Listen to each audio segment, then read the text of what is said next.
Championship Week, presented by Dick's Sporting Goods. We are in Philadelphia for the Atlantic 10 Women's Championship. Top seed St. Bonaventure, led by Jessica Jenkins and Megan Van Tatenhove, took care of St. Joseph's in the semifinal. Third seed Dayton had to hold on to beat second seed Temple to advance to their second straight Atlantic 10 final. An NCAA tournament bid is on the line in Philadelphia right now.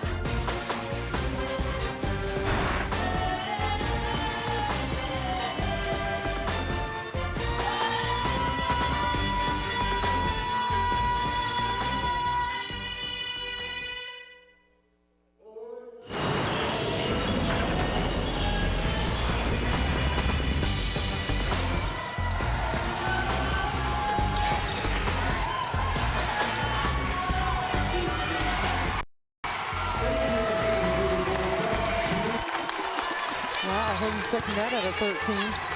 Pretty deep. Very cool.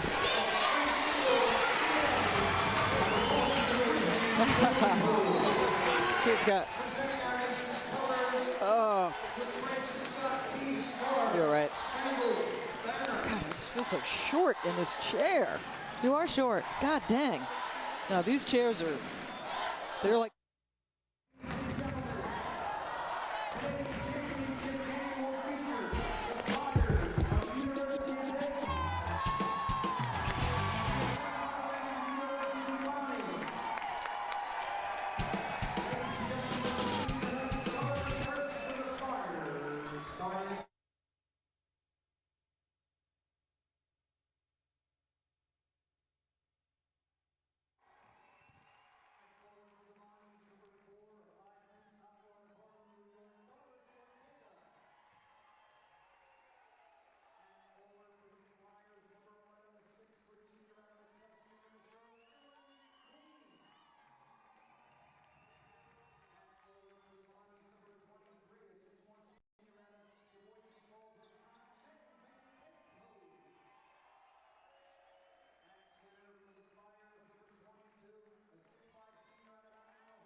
You're watching Championship Week, presented by Dick's Sporting Goods.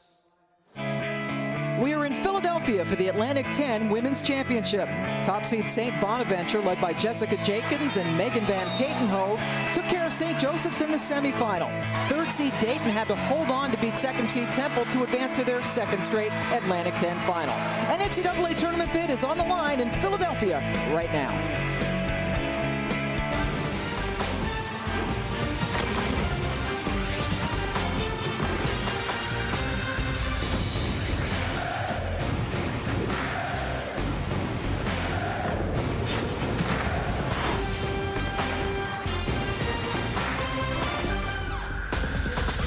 Welcome to Championship Week, presented by Dick's Sporting Goods. It is the Atlantic 10 final. We come to you on the campus of St. Joseph's University in Philadelphia. St. Bonaventure went 14-0 during the regular season in the Atlantic 10. The top seed taking on number 3 seed Dayton. And they got here, St. Bonaventure with the win over the hometown team, St. Joseph's. And Dayton just had to cling to beat Temple in the semifinal to get here. They lost in the final last year to Xavier. Welcome to Philadelphia alongside Deb Antonelli, the former NC State Wolfpack sharpshooter. And boy, Deb, enough said. Neither team has won a championship. You win a championship, you go to the big dance. Well, Pam, I mean, St. Bonnie's been one of the best stories in college basketball all season, and here they have a chance to validate their story by winning, and Dayton's got something to say about it. They were here last year, know the feeling of not winning, so this is to cut down the net. It's a big deal. St. Bonaventure with just 2 losses all season. Couple of stars in Deb's one-on-one. We start with Justine Ratterman. Well, Ratterman's a senior, and she is one of 4 seniors that are in the starting lineup. She has the ability to score with range. She's the 3rd best shooter and scorer in this league. Fantastic off the bounce as well with some size. And on the other side, Megan Van Tatenhove, terrific off the bounce. They play a 5-out. She is very good at creating her own and creating for others. Let's take a look at the starting lineup for the Dayton Flyers. They have a very important freshman in there. Andrea Hoover is the freshman of the year in the A-10, and a balance and counter to what Ratterman brings to the outside. And for the Bonnies of St. Bonaventure, a lot of experience coming back for them. Jim Jaybird, a very experienced head coach for Dayton.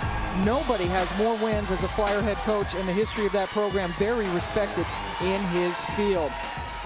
His task is to beat St. Bonaventure today. And you got to keep your eye on Jessica Jenkins, number 14, one of the best three-point shooters in the nation, to bring some balance for Jim Crowley's team. And Jim Crowley, 12th year at St. Bonaventure, had some really lean times. They have to give credit to the folks there in New York. They stuck with them, and they're getting rewarded. A team that has lost 2 games all year, 1 to Delaware and 1 to Villanova. In both of those games, each of those games, they were down a starter. There you see our officials, Joseph Vasily, Cameron Inouye, and Brian Brunette, and we are underway in Philadelphia. Dayton as the 3rd seed, wearing the Road Reds. Man-to-man defense, and this is not an up-the-line, over-aggressive D. This will be a defense that is more of a gap defensive team. They were the best defense in the Atlantic 10 this year, taking on the most prolific offense, and there's a terrific start as Hoover, the freshman you just talked about, hits it. If Justine Ratterman can get some help, she's the only player that averaged in double figures this season. Dayton has more size and is a little more athletic and a tad bit deeper on their front line than St. Bonaventure. And they force the turnover, does Dayton. St. Bonaventure 29-2 on the season. This is the first year that any team at St. Bonaventure has won an Atlantic 10 regular season title, men's, women's, and they are the first, and here they are trying to get the automatic bid. I think one of the reasons why they were such a good story, Pam, is they were picked to finish 6th in this league, and they won it undefeated. They did play Dayton during the regular season. They got their biggest scare in conference. Dayton ended up losing by 1 on their home floor. And that's Casey Nance, Larry's big little girl, the former NBA player Larry Nance, his daughter now a senior. She is a huge key to Dayton's success. St. Bonaventure doesn't have any size to match up with Nance on the inside. Van Tatenhove listed at 6'1" as the tallest starter. So basically it's like a 5-guard lineup, isn't it? It definitely is, and I sized her up before the game. I don't think she's 6'1". You had the heels on and you were towering over her, I think. Shot clock down to 3.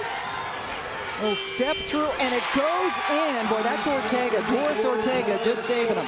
One-on-one defense. You're going to have to be able to contain off the bounce because St. Bonnie will spread you out and look to drive it or back you down like we just saw. And Nance is fouled by Van Tatenhove.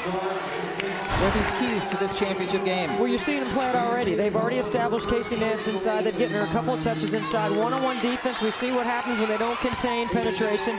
And St. Bonaventure is a ball control offense. And they've got to find transition threes. They want to play with pace, but they're very mature and very composed about the way they execute.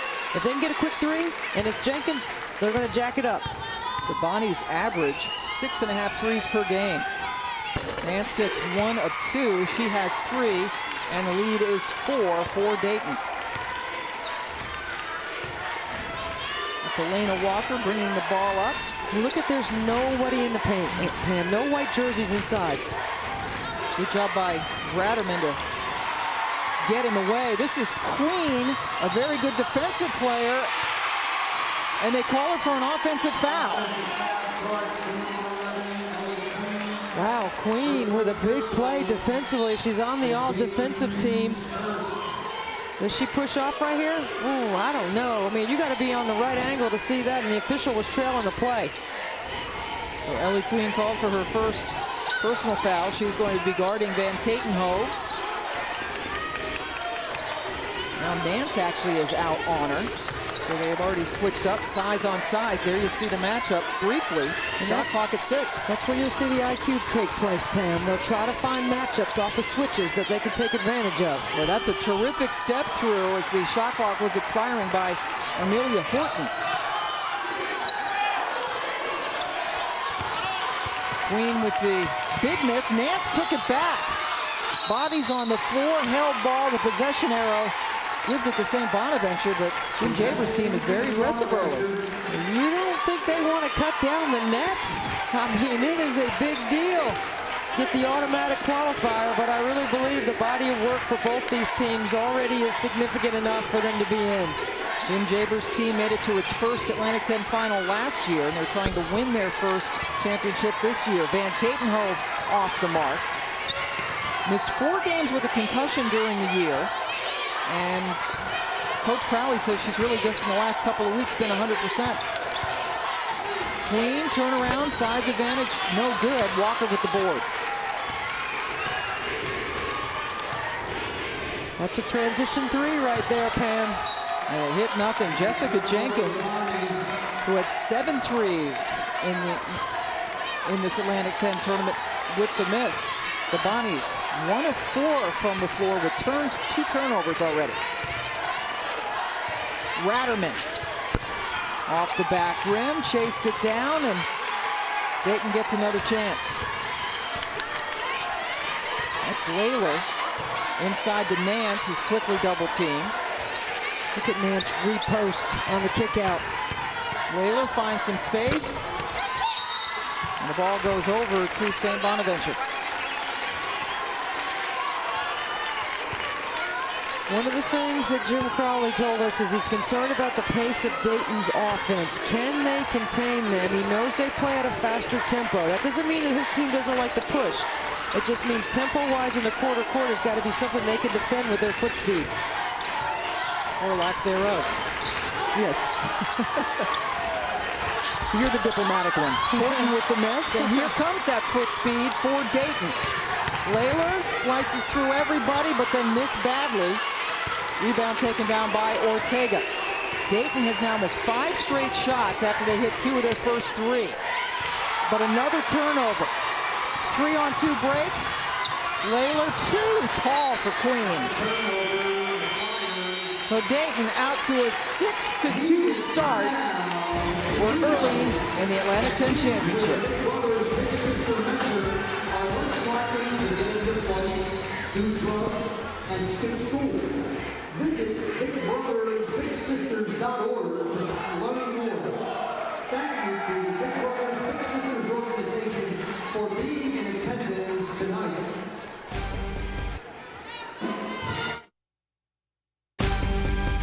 ESPN's exclusive presentation of college basketball is presented by Dick's Sporting Goods. Every season starts at Dick's. And in part by Geico. 15 minutes could save you 15% or more on car insurance.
ESPN's exclusive presentation of college basketball is presented by Dick's Sporting Goods. Every season starts at Dick's. And in part by Geico. 15 minutes could save you 15% or more on car insurance. Welcome back to Philadelphia. Dayton and Justine Ratterman trying to win their first Atlantic 10 championship. Hasn't been the prettiest of 4 minutes. And I think St. Bonaventure is trying to work their way through some nerves in the first segment of the game. I would think they would be a much better executing team right here in this next possession. 8 possessions, 1 for 5 field goal, and 3 turnovers for the Atlantic 10 champs. They need Van Tatenhove to get going, but Nance just put the clamps on her. They bring the double team and turn her into a passer. She only has 37 assists on the season. She doesn't like to pass it. She's a scorer. Last 7 Dayton possessions, they haven't done anything. And Ratterman changes that in a hurry. Justine with her first bucket. 6'1", Pam. Second all-time career three-point makes at Dayton. The Bonaventure has 2 straight turnovers. St. Bonaventure make it 3 as there is a foul on Horton. So a shaky start for the Bonnies. School isn't only in New York. It's an hour and a half from Buffalo. Kind of secluded up there. There's only 2,000 students. That's how you get there. You got to fly to Buffalo and drive an hour and a half south. And they say they've taken a lot of bus trips, including a 6-hour trip to get here to Philadelphia, an 8 or 9-hour trip to go to a game in Rhode Island. Kind of old school. Nance really wanting the ball. Posting up Van Tatenhove. And Jim Jaber told us before the game he would like to see Nance become more aggressive down there. It's kind of been the mantra for 4 years now for Nance, who is just imposing at 6'5". And she's aggressive on the defensive end. Offensively, I think you'd like her to have a little bit more of a power game. Oh, that's a nice pass from Casey. But Dayton could not get it to go in, but the ball stays with the Flyers. Flyers have won 6 straight games and 12 of 13 coming in. Their one loss was to St. Bonaventure on February 11th. The Bonnies have won 18 straight games. They just get it in. Shot clock winding down.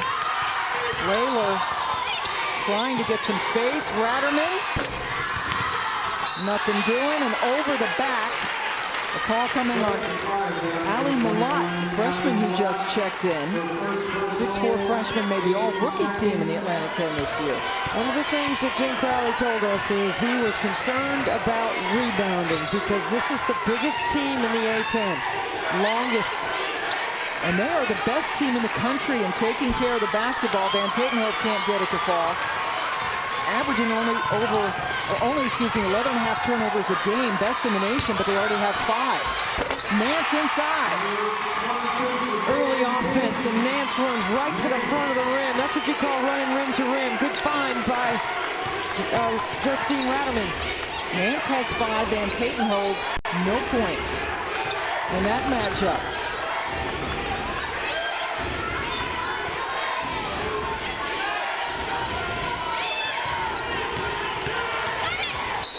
She walked. Now that's Boker who has come in. We talked about establishing Nance, getting her some early offense. Watch right here. She's going to get positioned right here at the front of the rim. And then you're going to see Ratterman, who's going to be in the high-low, be able to make this pass right here. This is an option for her. She has the ability to shoot the 3, but Nance has a higher percentage shot. Casey Nance out to a spectacular start. Has hit both of her shots. While St. Bonaventure can hold on to the basketball. 4 turnovers their last 5 possessions. And there's the rebound by Ortega. Bonnie's on the run. And another turnover as Jenny Ashton was out of bounds. I mean, completely out of sync. Lack of focus. Too many turnovers. This is not the ball control offense that allowed St. Bonaventure to go undefeated in league play. 5 turnovers in their last 6 possessions. Dayton up by 9, but they're not able to hit some makeable shots.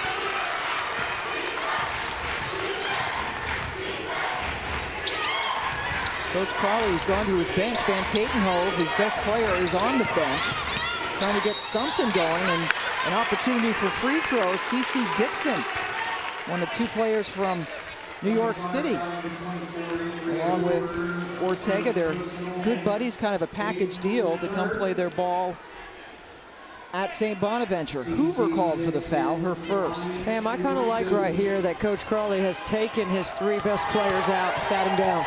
They need to take a collective deep breath right here. You've said already they lead the nation in turnovers. They only turn it over 11 times a game. They're already halfway there. They have 7 turnovers, so more than halfway there. Dixon only able to get 1 down. I mean, that's a big story for them because they don't turn it over, and they usually take better care of the ball. They just look like they're out of sync. They're not making ball reversal. They're not getting touches. in places where they can score and be effective. 8 turnovers for the Bonnies. Underneath, nice turn. That was Cassie Sands, one of the smartest players on the team, according to Jim Jaber. And it's a 10-point advantage. And this is a collective high IQ for Dayton. He can go through a lot of stuff. Their scout was very detailed this morning. Very thick page, and that's not a good shot taken by Boker. And then Dayton on the finish. The Flyers are doing just that. Malott with the bucket. Timeout. St. Bonaventure. They are down 15-3. The regular season champs who ran the table during the regular season in the A-10 down big.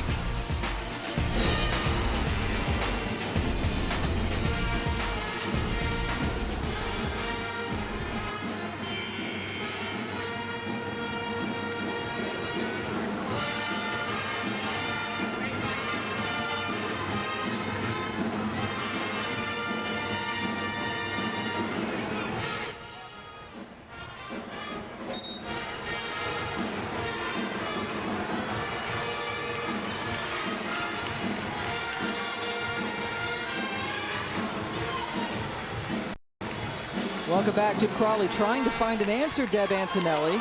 The regular season champs are getting thumped. I don't think he recognizes one quality about his team right now. And we saw him get on him a little bit in their huddle, and I think he should. He needs to get on him a little because their focus is not where it needs to be. Now remember, they were down 15 in the first half against Dayton the first time they met, and they came back and only trailed by 1 at the half. And ended up winning that game by 1. Ortega finally gets one to fall. She has 4 of the 5 points for the Bonnies. And the thing about Megan Van Tatenhove is she always has a bigger player on her, but she's been skilled enough to be able to go off the bounce against them. She hasn't had an opportunity yet. Whaler for 3. The senior buries it to get the lead back to 13. Timeout on the floor. All things A-10, be sure to follow the A-10 on Twitter and Facebook. You can also We will take a quick timeout as well. Dayton up big.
Welcome back, Dayton, with the big lead over St. Bonaventure in the Atlantic 10 championship game. ESPN's coverage of Championship Week tips off tonight with 2 more games at 7 Eastern. Men's action, VCU Drexel in the Colonial Athletic Association Championship. Then Gonzaga and St. Mary's for the West Coast Conference title. Championship Week presented by Dick's Sporting Goods on ESPN, ESPN3, also streaming live on WatchESPN.com and the Watch ESPN app. St. Bonaventure. 17 possessions, 8 turnovers, just 2 of 8 from the floor. And look at the freshman Hoover is face guarding Jenkins. She's not giving any help. Outside shot, off the mark by Jenkins, who is their best three-point shooter. She's hit 100 of them this year. But Boker has picked up the foul.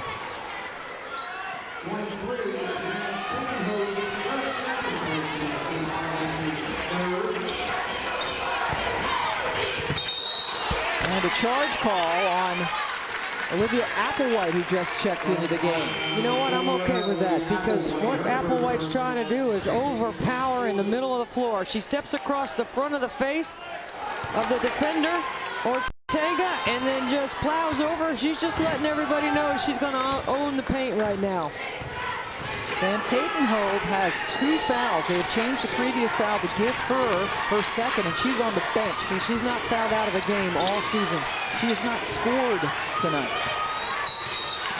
Now St. Bonaventure gets really small because she was the tallest player that they had. Let's see if Dayton can take advantage of it with their bigger front line.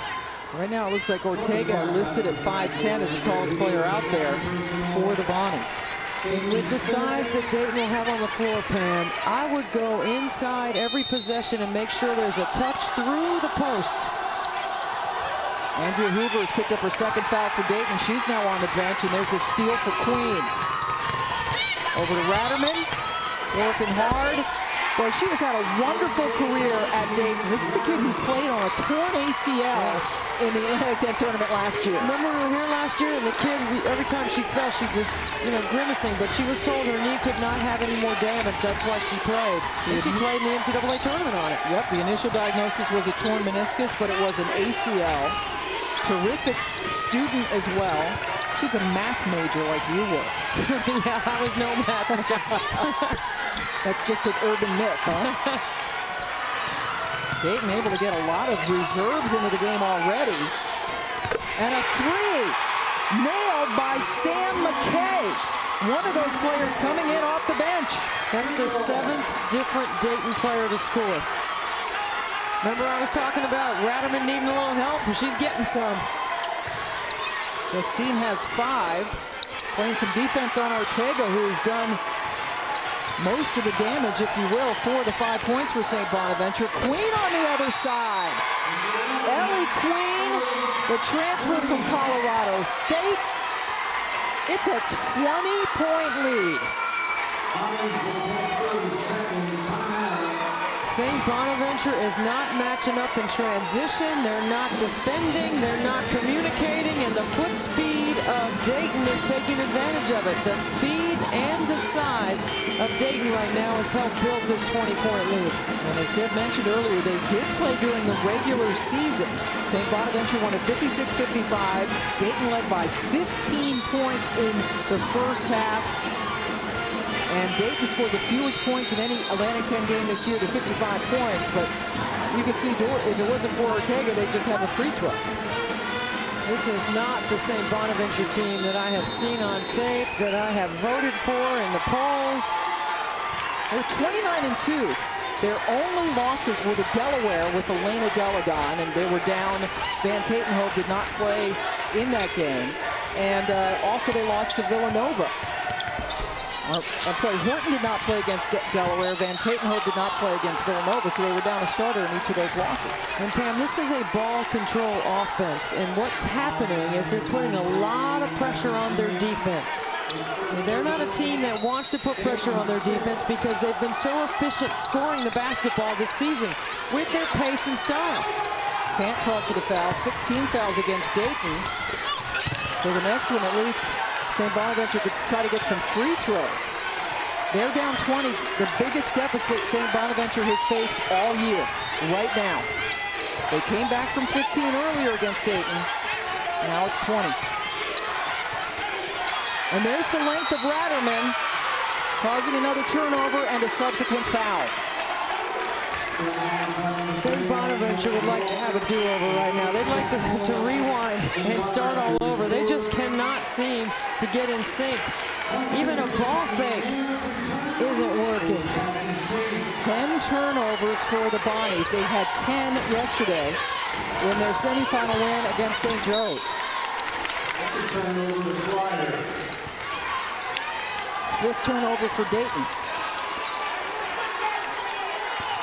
And their 2 top scorers Van Tatenhoven, who has 2 fouls on the bench, and Jenkins, who is one of the top 3-point shooters in the nation. They don't have any points. Jenkins 0 for 3 from the floor, 0 for 2 from 3. Penetration. That was a pretty good look by Jenkins. It's a great closeout on a shooter to make her put it on the floor, and their help in the paint is outstanding.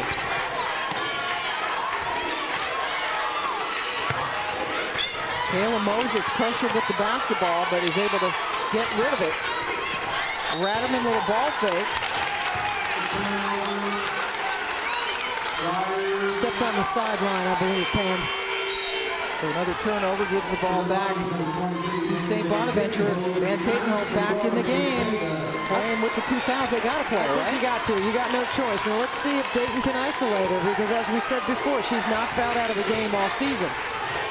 They have to have her on the floor for balance and for aggressiveness. And there is Van Tatenhoven, but she is quickly double teamed. Bonnie's having a scrap for every inch of real estate. See, this is the matchup she wants. She's got Nance on her. That's a chance for her to go off the bounce. Here we go. Shot clock at 4. Van Tatenhoven can't get it. Queen with the rebound. Here they are pushing up to Moses. Inside, Nance with the turn, hits it. That's what you call the go-to. When Nance buries at the rim her defender in transition, you got to feed her. She's a huge target in there with her 6'5" frame. 7 points for Nance, who has never missed a game in her career, even though she has dealt with some injuries. Tough player. And now it's a 22-point deficit. Van Tatenhoven finally gets one to go. At the 7-minute mark, she gets a jumper in the middle of the paint. She's gone 13 minutes without scoring. Scores on her 3rd shot of the game inside. Radaman quickly kicks it out. McKay couldn't get it to go in.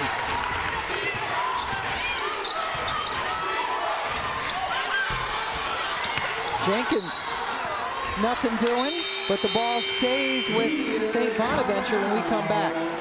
It's been the hot shooting of Dayton behind Justine Radaman, one of 4 significant seniors on the floor for Dayton.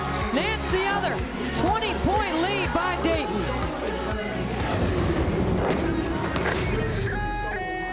SJUHawksTix.com. Click on 2012 A-10 men's basketball opening round or call 610-660-1712.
He's okay.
Thank you very much. It's very unusual for Gonzaga to lose.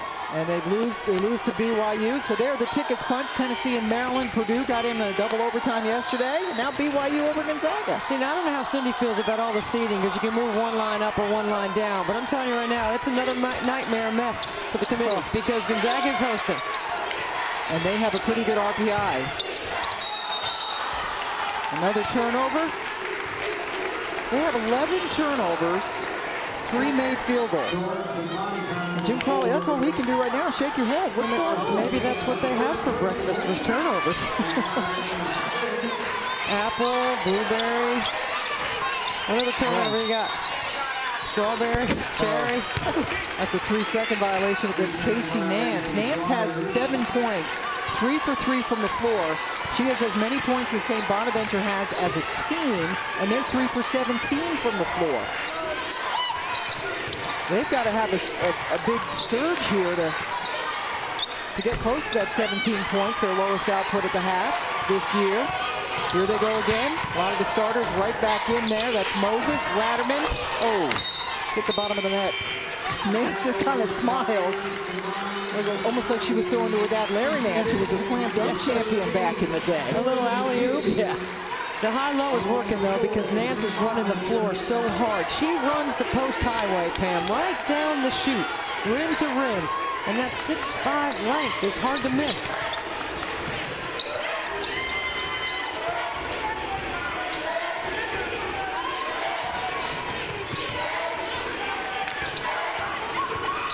And Tatenhove finally gets the ball, but gives it right back up. Well, Dayton's defense has been terrific. And another turnover. Dixon with the 12th turnover of the first half. They average 11.5 per game. And you want to talk about locking down on the defensive end. Jim Jaber was very detailed in his scout about how he wanted to defend the different sets and the style of play, and his team has responded. And sometimes he worries that they don't play as instinctively as they could. Ratterman with the miss, because that scout is so detailed. He did use the word robot today. He didn't want them to be robotic on their 20-page scout, which is a lot. And then he has a composition book, you know, the old school composition, the black and white. Where he puts his thoughts in there all season long. Ortega, no. That was a good crash of the boards by McGee to get the Bonnies a fresh 30. Van Tatenhove puts it on the floor. And a jump shot nailed by C.C. Dixon.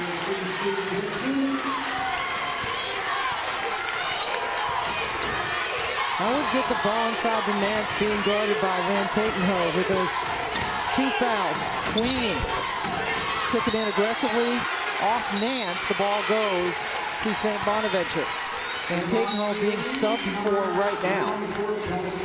And Nance will also go out. And see, I would consider subbing her for defensive possessions, not necessarily offensive possessions. I might have let her play this next one, because the next dead ball is immediate timeout. And trying to get her some extra rest, but she has had some rest because of the foul trouble. Van Tatenhove, their second leading scorer behind Jessica Jenkins, and Jenkins has not scored, averaging 14.5 points per game. And Jenkins is 0 for 5 today. She was 1 for 11 in the first matchup between these two teams. So Dayton has multiple defenders. They can take her vision away outside the arc, make her put it on the floor. She has really struggled. One of your keys before the game, Deb Antonelli, was Casey Nance playing well, and she's come through. Needs some touches. Feed the big girl, because she is working hard for position. She's doing all the work before the ball gets in her hands.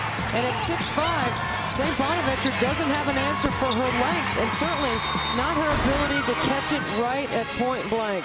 2 feet in the paint is 2 points for Casey Nance.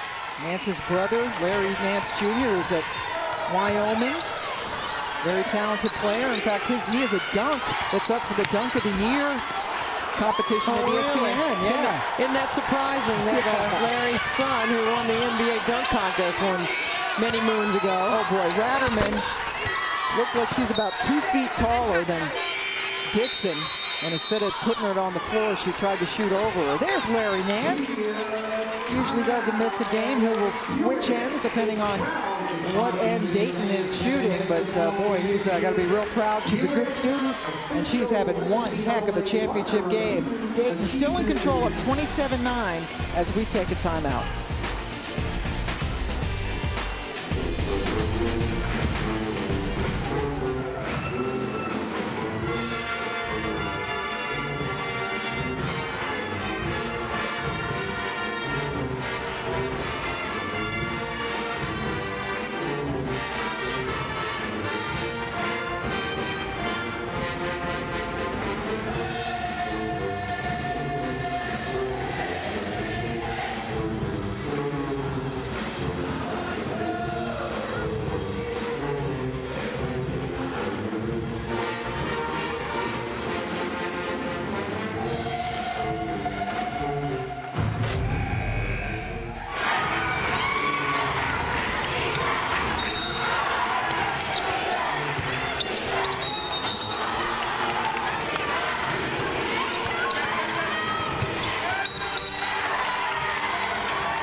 Thank you very much, Cindy. Some revenge on the line there. Both UConn and Notre Dame having games against teams that beat them in the regular season. That is going to be really interesting. Great Big East tournament. Oh my gosh, terrific, Pam. And St. John's will be the 2 seed.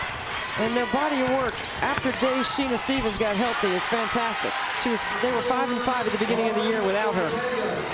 And during that time is when St. Bonaventure's got the W over St. John's. Ortega has 6 of the 11 points for St. Bonaventure. St. John's, by the way, that's a team that St. Bonaventure beat this year, isn't it? They beat St. John's and they beat West Virginia. And here they are trailing by 16. At least they're chipping into the lead. They were down by as many as 22. Sweet. That's a nice McGee move. Nice. They've scored the last 8 points. St. Bonaventure on an 8-0 run. And a turnover gives it right back. And that's where Dayton's got to show a little more patience in their high-low because they've got the advantage. That play has been working. Dayton has not scored a single point in over 4 minutes.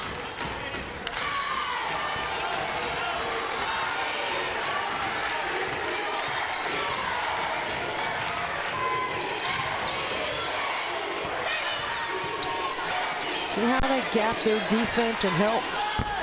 Still have not hit a 3.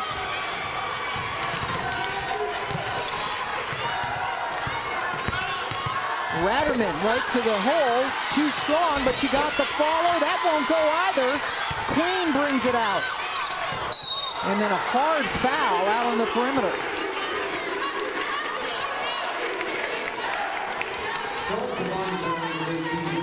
Jordan McGee whistled for the foul.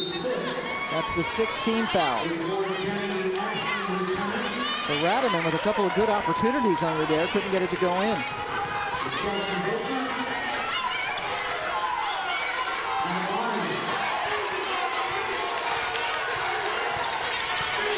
Sam McKay gives it up to C.C. Dixon. Good on-ball pressure by Dixon. Took it right out of McKay's hands.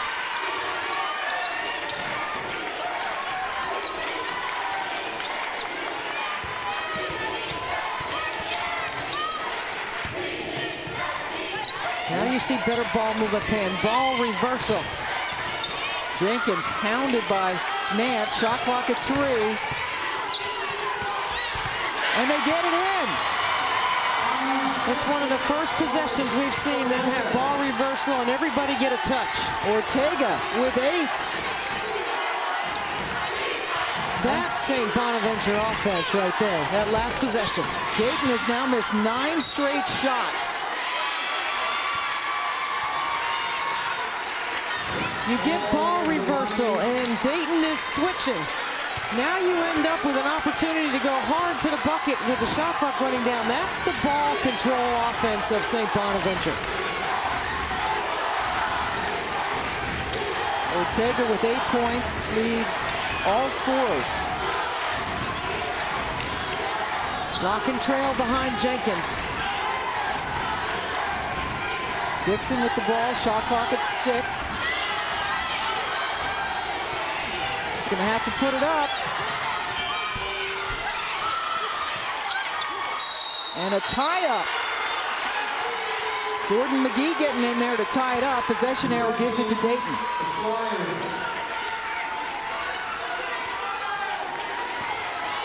Jim Jaber's team led by 22 points.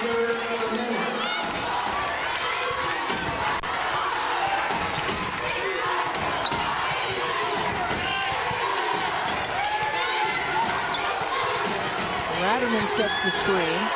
St. Bonaventure switching on everything. Raderman little turnaround, and they can't buy a bucket right about now. Ball goes to the Bonnies. When Dayton was making their run, they were getting easy transition opportunities, early offense. St. Bonaventure has taken that away now because they've made some shots and they can set their defense. Making baskets is how they get their momentum, and that's what St. Bonaventure has done, and it's allowed them to set their D and take away the early scoring opportunities for Dayton. Van Tatenhove back in. Johnny Ashton, who gave him some good minutes, heads to the bench. Van Tatenhove with just 2 points. There's about a 3-second difference between the game and shot clock, and finally Dixon gets it going.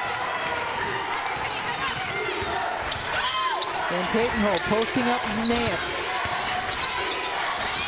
Underneath, Ortega's been nifty under there all day, and she does it again. She's got 10, and what was once a 22-point lead has been trimmed to 10. Dayton scoreless the last 7:20 of the half. St. Bonaventure scored the last 12 points. Let's go back to the studio. Cindy Brunson, Carol Lawson, Carolyn Peck, the Buffalo Wild Wings halftime report.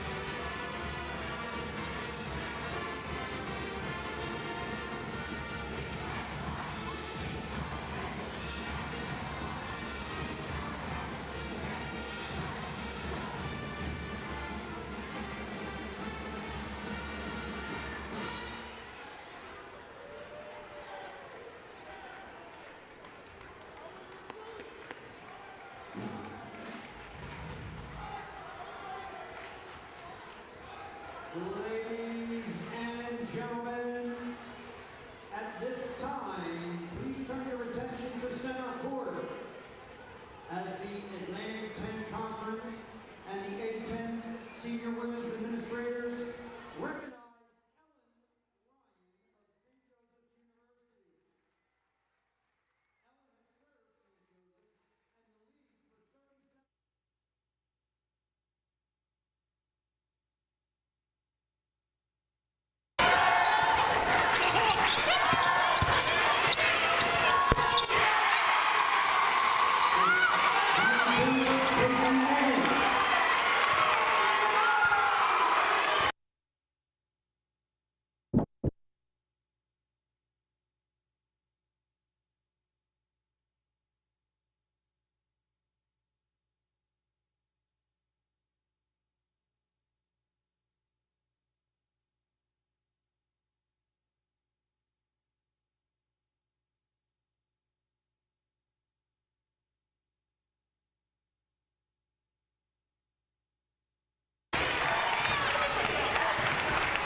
You're watching Championship Week presented by Dick's Sporting Goods. It's Dayton taking on St. Bonaventure in the Atlantic 10 Women's Championship game. Due to time constraints, we move ahead in our coverage.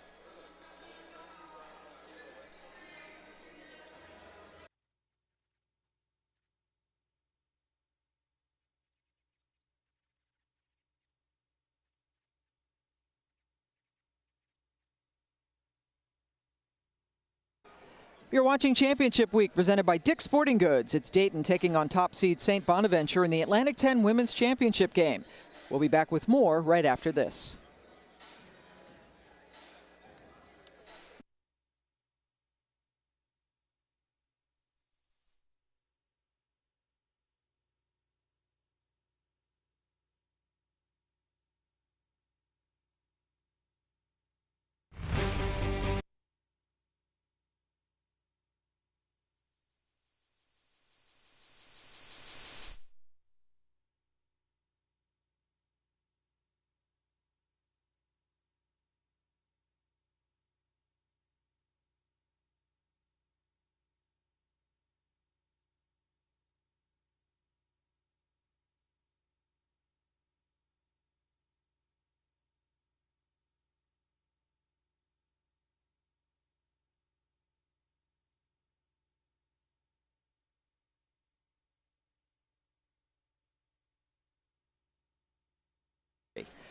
You're watching Championship Week presented by Dick's Sporting Goods. Dayton is taking on St. Bonaventure in the Atlantic 10 Women's title game in Philadelphia.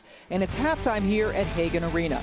All college basketball games on ESPN, ESPN2, ESPNU, and ESPN3 are streaming live on Watch ESPN all season long. Download the Watch ESPN app today at the App Store or Android Market, or visit watchespn.com. We'll have more action right after this.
This game is streaming live on your computer, tablet, or smartphone via WatchESPN.com and the Watch ESPN app.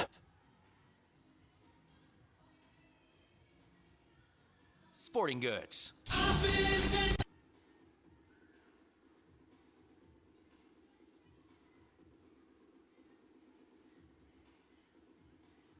You're watching Championship Week, presented by Dick's Sporting Goods.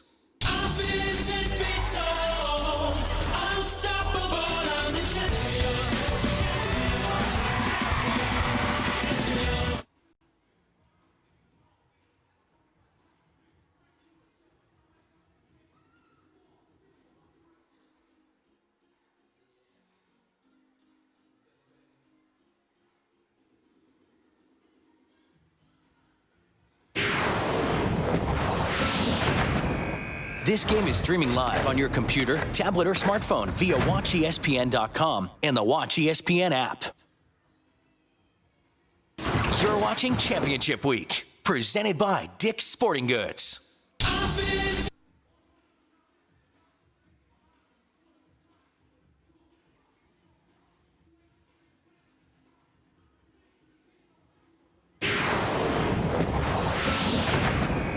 This game is streaming live on your computer, tablet, or smartphone via WatchESPN.com and the Watch ESPN app. You're watching Championship Week, presented by Dick's Sporting Goods.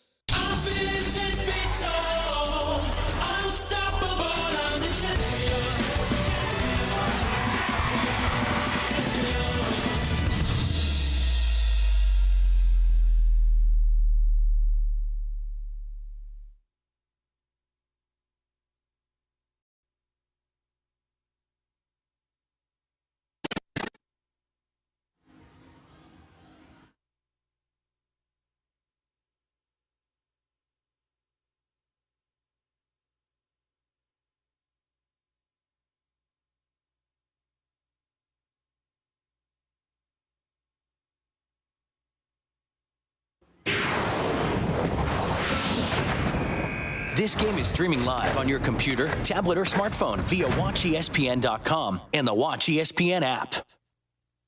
You're watching Championship Week, presented by Dick's Sporting Goods.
What you got?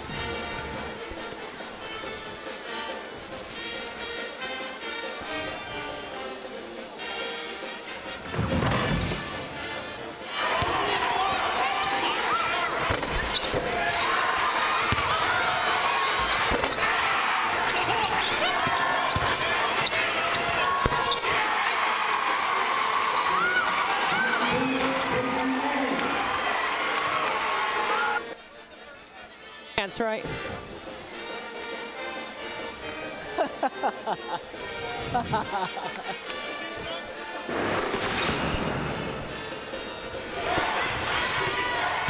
Do you get a halftime box, Pam? We got one. Do you want to go ahead? I can mark it up. Yep. Ortega's 5 for 7. The rest of the team is 3 for 20. Yeah, you can put them together. Okay.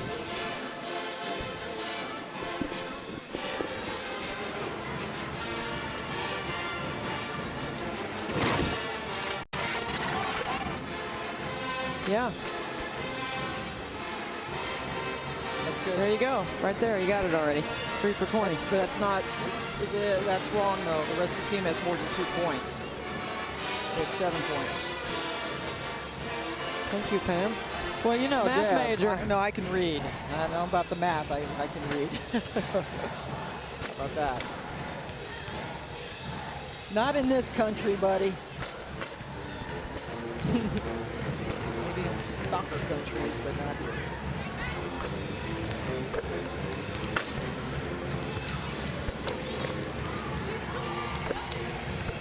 This is pretty. Thank you. My sister picked it out. Gotta have a sister pick stuff out. How many kids in your family? Girls. All 3 girls.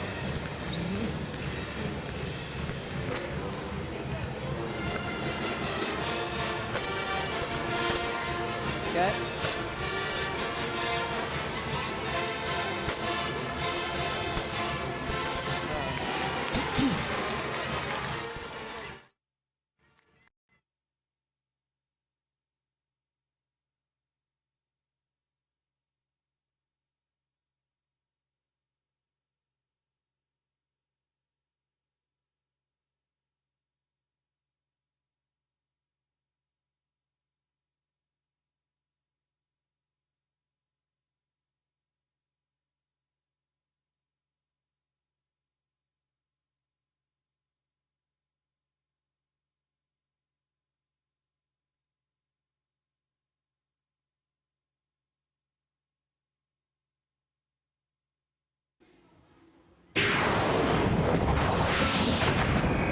This game is streaming live on your computer, tablet, or smartphone via WatchESPN.com and the Watch ESPN app.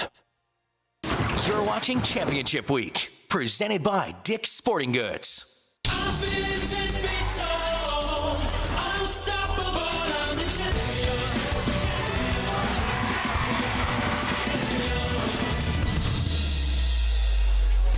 Welcome back to Championship Week, presented by Dick's Sporting Goods. Second half about to get underway. The Atlantic 10 Championship. St. Bonaventure, they've won 18 straight games, 14-0 in the Atlantic 10, and they are down 10 to the third Dayton as we get set for the second half. Pam Ward, along with Deb Antonelli, boy, Dayton came out. They're a faster team, they're a more athletic team, and they have Casey Nance. And they scored in their early offense. They were able to establish Nance in the paint early on because she ran the floor so hard.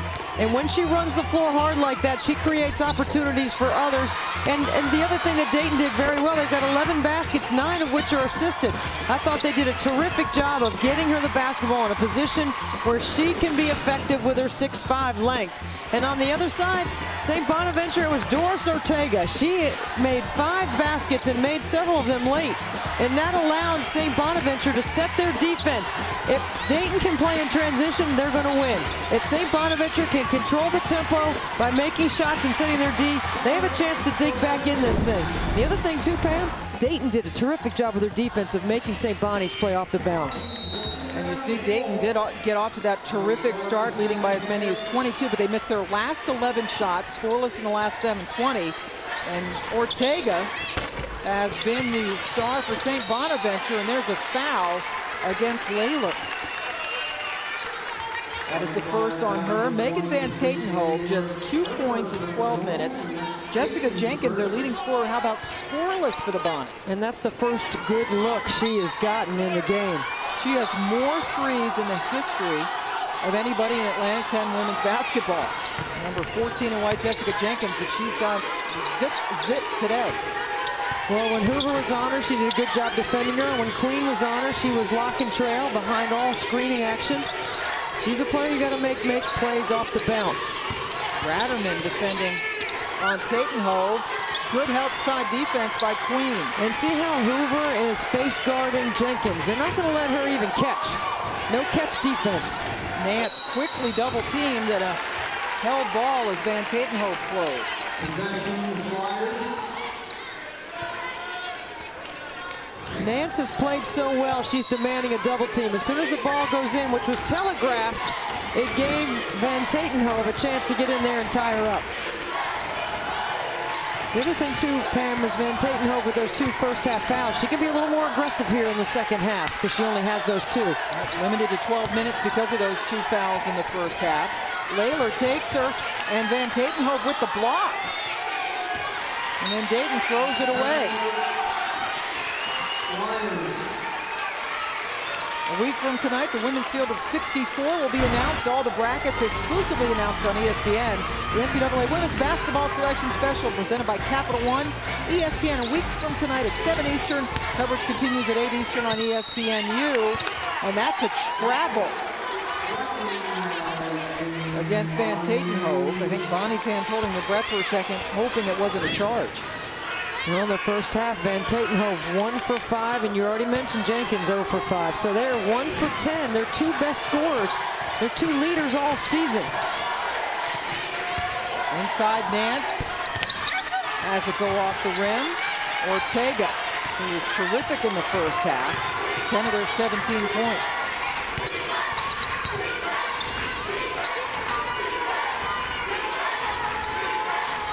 Bonnie's with that 5-out offense. Ortega, double team, she's in trouble. Takes a timeout. We will take a timeout as well. St. Bonaventure trying to get back in this game.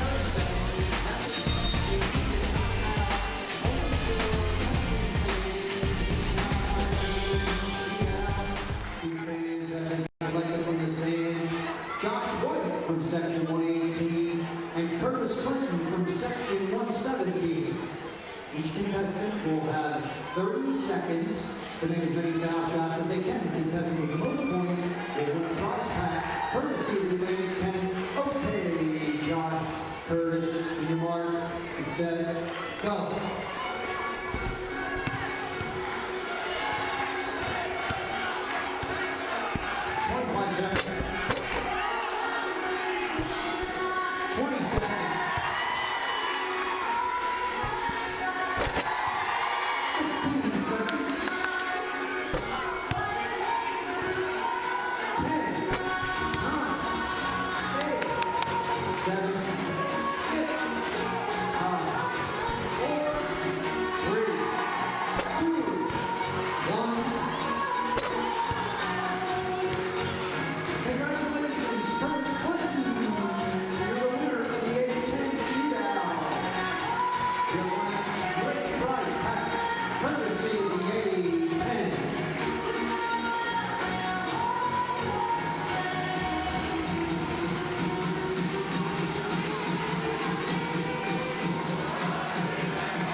Welcome back, Charlie Crean, the bracketologist for ESPN. This is what he has for the Atlantic 10, Deb. Yeah, I have all 3 of them in too. I think selecting the 64 is not as difficult and challenging as seeding them because of the G curve, the geography curve, and the mid-majors that will be hosting in the predetermined sites. And that does have some effect. Ortega, can she get it in? Barely.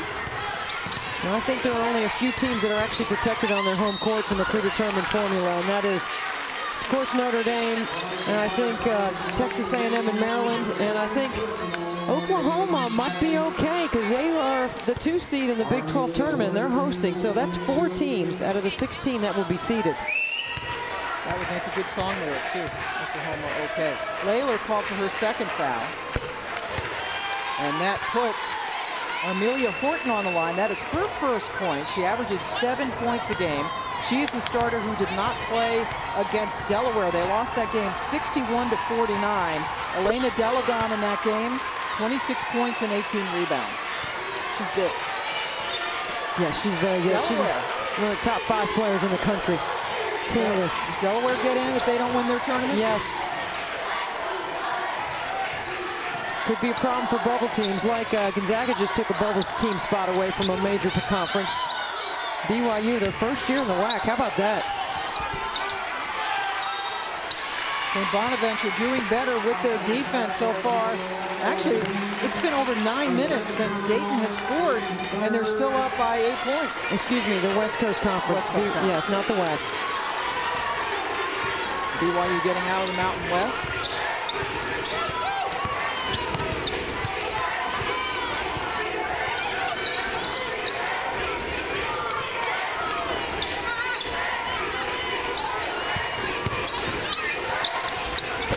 Inside, up and in. Ortega is doing all the heavy lifting right now for St. Bonnie. She has 12 of their 21 points. And all of a sudden, it's a 6-point game, and Dayton still has not scored in this half.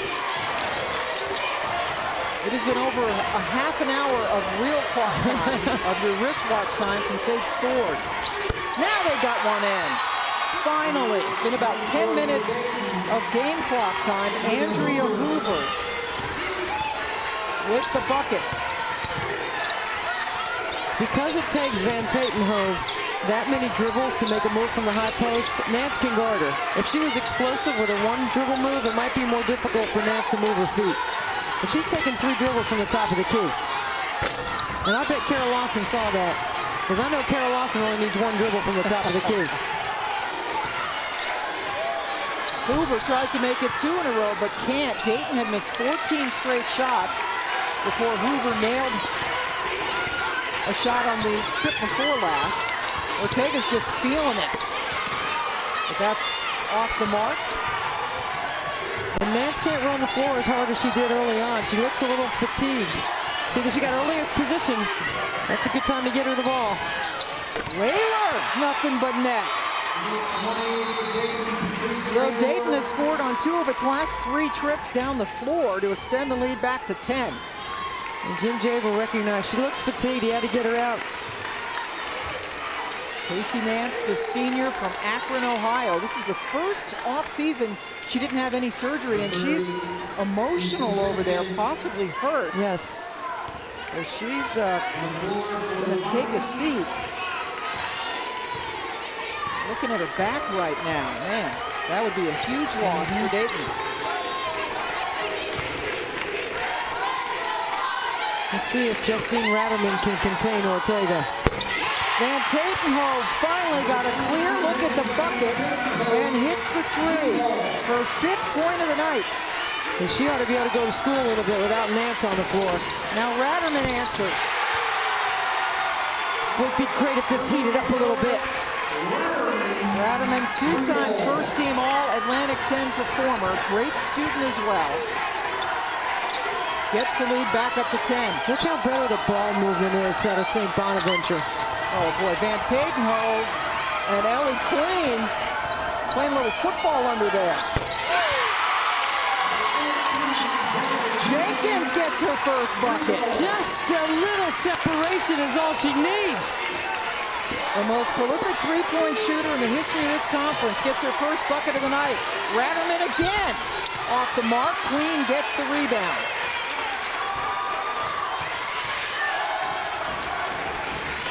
Ratterman, a little pump fake. Layler elevates and puts it in. That's back-to-back baskets for her, playing off that high ball screen. Layler's 7-point. St. Bonaventure trailed by as many as 22 points in this game. And Tatenhove cut off at the baseline. Held ball, but the ball stays with St. Bonaventure.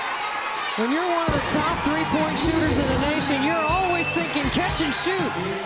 A little drive back to create some separation on a bigger defender. And then Layler in the pull-up mid-range game, working off the high pick.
Thank you.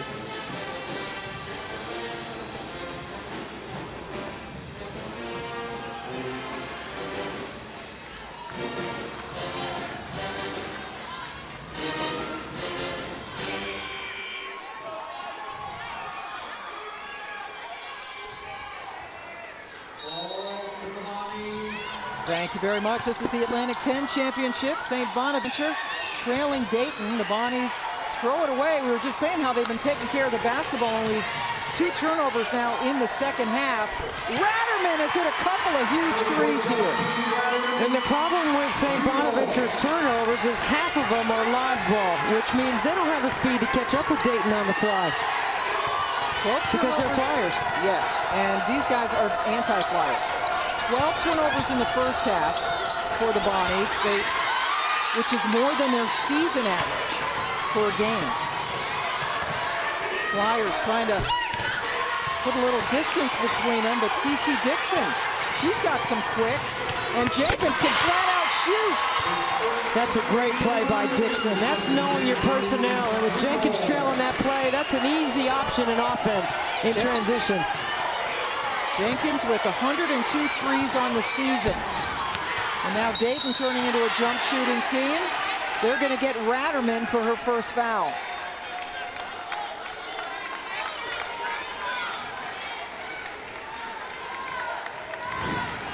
Watch the transition game right here and see Jenkins. She's going to fill right to the three-point line. She's going to set her feet. Watch Dixon drive right at Layler and set this up. Terrific job by the point guard to give her team a 3 instead of a layup. When you got Jenkins, you go for the 3, not the 2. Jenkins had missed her first 6 shots. Now she's hit her last 2 threes. 9-point ball game, plenty of time left.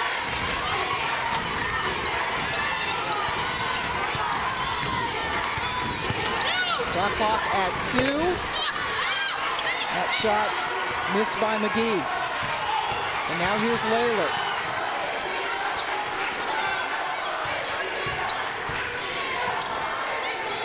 Queen to Ratterman. Posting up under there, and she got hacked by Boker. Ratterman going over her left shoulder on that play. That's usually one she finishes.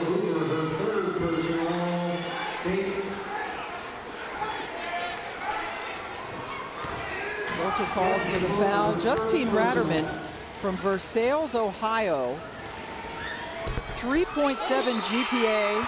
She's a math education. That's a double major. She says she loves statistics, calculus, algebra 2, all that stuff. Went right over our head. Yeah. But just a terrific kid. She is a Lowe's senior class finalist in the top 10. Does more community service than anybody else on this team. She's a great kid, and she has the rehab and the work that she did to get herself back on the court was more than was necessary. That's why she came back so strong and ready to compete this year. Coming back from the ACL she played on. Wow. Incredible. Highly recruited, but stayed close to home to play at Dayton. 11-point lead. The Flyers trying to pull off the upset. Neither team has ever won this tournament. In fact, St. Bonaventure had never even been to the semifinals of this tournament until yesterday. It has been a storybook year for Jim Crowley. Picked to finish 6th in this league and go undefeated with sweeps. He was sweeping everybody. And they only play one team twice. That was a travel, and they got her for it. Horton turns it over.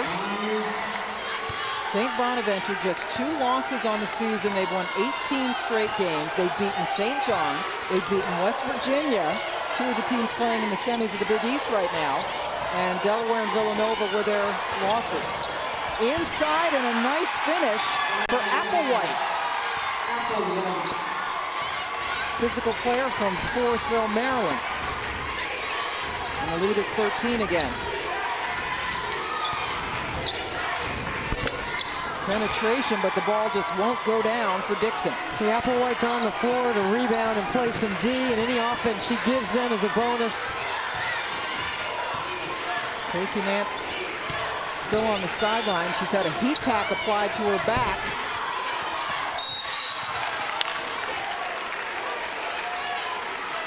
Foul on the play. I think they get Applewhite. Yep. But she's giving him some punch. Applewhite, known for a physical play underneath, gets the bucket, and the Flyers hold on to the lead.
Time to take a look at the bracket for the Men's Big East Championship presented by American Eagle Outfitters. First round, if you want to win this thing, you got to play 5 games in 5 days. Connecticut did it a few years ago. Yeah, well, behind Kemba Walker. But you see anybody over there on that first round that can make it 5 straight? I'm not feeling it, no. Connecticut got, of course, Coach Calhoun back, and they won with him on the sidelines. Oh, quick, Pam, tell me when Pittsburgh plays. They're playing the first day. Okay, that's good enough. St. Bonaventure had cut the lead to 7, but it is back up to 13. And they run that play all the time for Jenkins, and they just cannot score on it. Foul called on the follow. That was second on Sant.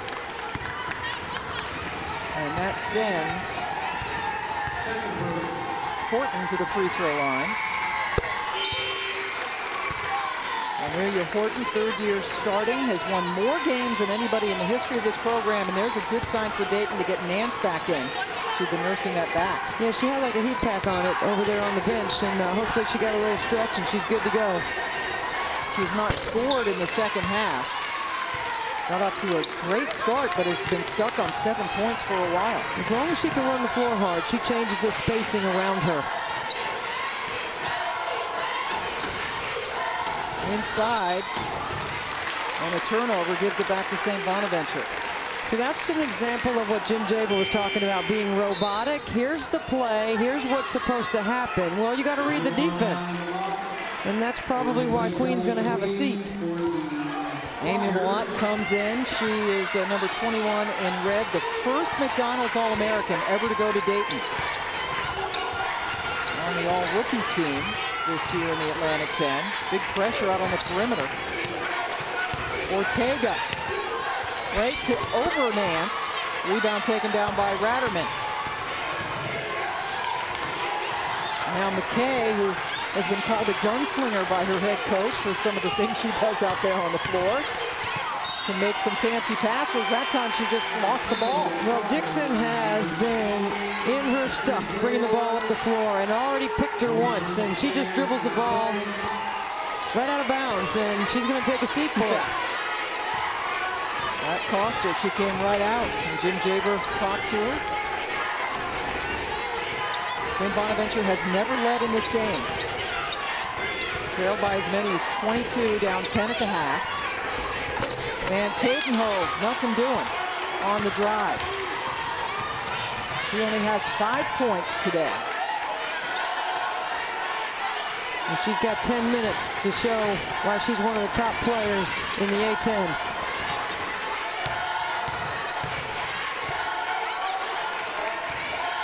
Ratterman sets the screen as the shot clock goes to 8. And that shot had no chance. Air ball thrown up there by Hoover. That's when you should turn the corner and just keep pounding until you get a piece of the paint. Set somebody else up with a shot clock running down. Well, Layla needs to go back and get it.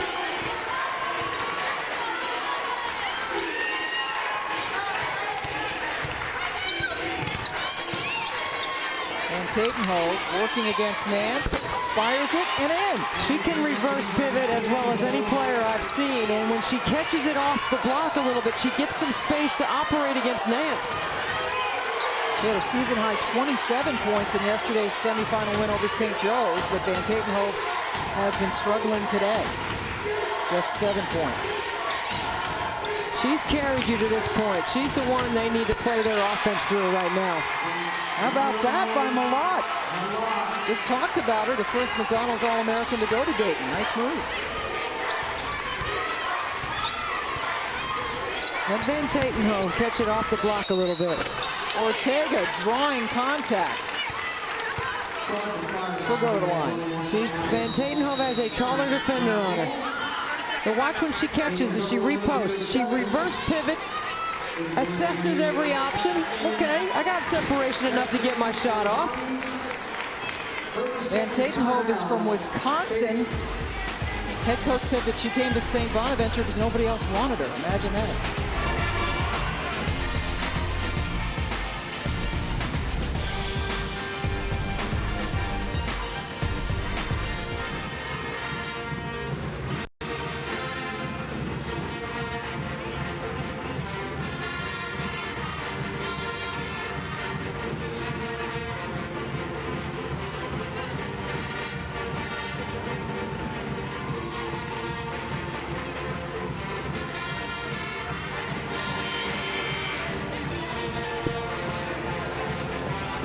Welcome back to Philadelphia. Pam Moore joined by Deb Antonelli. This is the Atlantic 10 Women's Championship. Neither Dayton nor St. Bonaventure has ever won the Atlantic 10 tournament. Second year in a row, Dayton's been in the final. They lost to Xavier last year. Jim Javer's team came out like gangbusters. And now they're just trying to hold off the Bonnies, the regular season champs. Ortega with 13 points. Well, Dayton has led the A-10 in scoring, and this St. Bonaventure team has been the best scoring defense in the league. Defense winning so far in this game. Very low scoring, 45-36 now. It's a quarter court game, which is what St. Bonaventure needs. Boy, Ratterman went crashing to the floor. Where's the brace on that surgically repaired right knee? She's going to shoot. Just off the back rim. Dixon has it.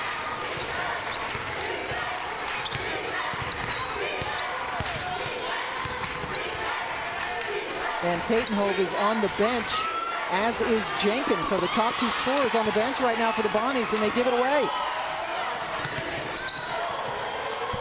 Hoover going in left-handed. And Dixon comes down with the board and is fouled. They are in the bonus for the rest of the half.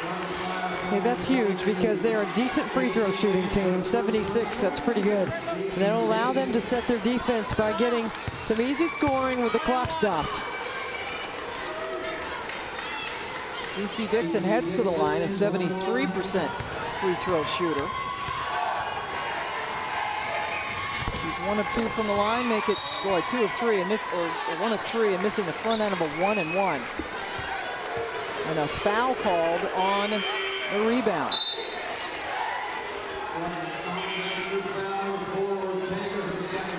So here comes Jessica Jenkins, the leading scorer for the Bonnies. She's coming back in, but Van Tatenhove looks like she'll sit out. They do have the media timeout coming at the 8-minute mark, so get her a little bit of extra rest, because they are going to need everything from Van Tatenhove and Jenkins down the stretch.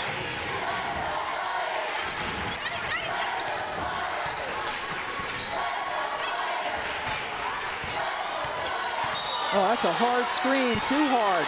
We're going to call a moving screen on Sant. That's her third.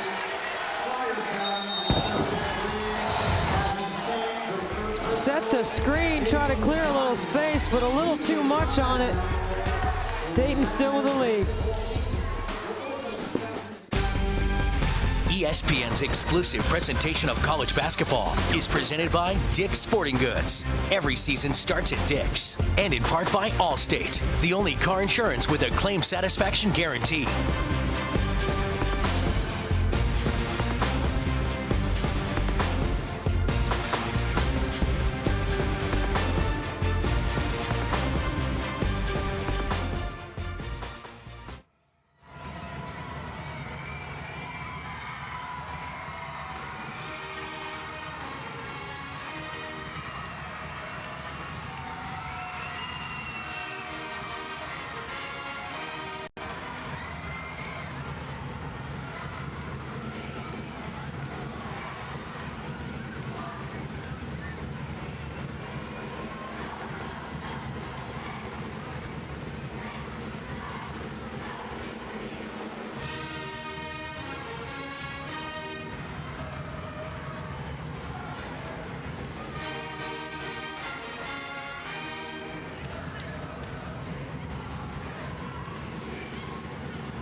Thank you, Cindy Brunson. We have a Dayton team that has never trailed in this game. Got out to a 27-5 lead, led by 10 at the half, and they are trying to hand the Bonnies their first loss to an Atlantic 10 team all season. Van Tatenhove, number 23 in white, is back in there. And Hoover's doing a great job of face guarding her, not letting her catch in a position where she can shoot it. She has struggled with some double teams this year. That was part of the strategy coming in, but Ortega continues to pick up the slack. Well, she has really carried all the heavy lifting for them. She's done a nice job of finding a way off the bounce to take advantage of her defensive assignment. 16 points for Ortega.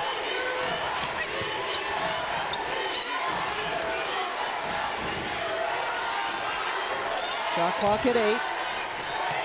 Layler, the senior guard,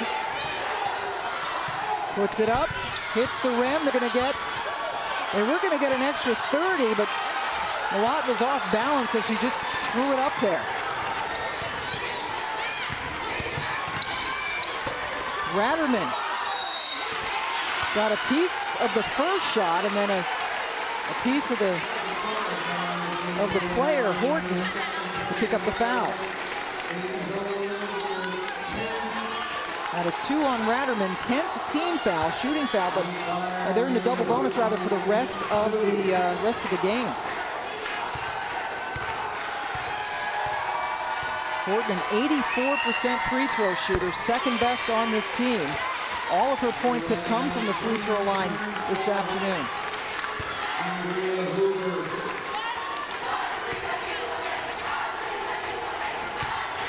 It's taken so much energy to get back in it. It is a 2-possession ball game. A 5-point lead. This is the closest St. Bonaventure has been in a long time. Closest since 6-2. And they could get even closer. Here comes Jenkins, the three-point shooter. Number 14 has the ball right now. And then throws it away. Layler just stepped in. 3-on-2, Layler. Boy, what a turnaround that was. That's a big play. And she's asking to come out. She's tugging on her jersey, which is the universal sign.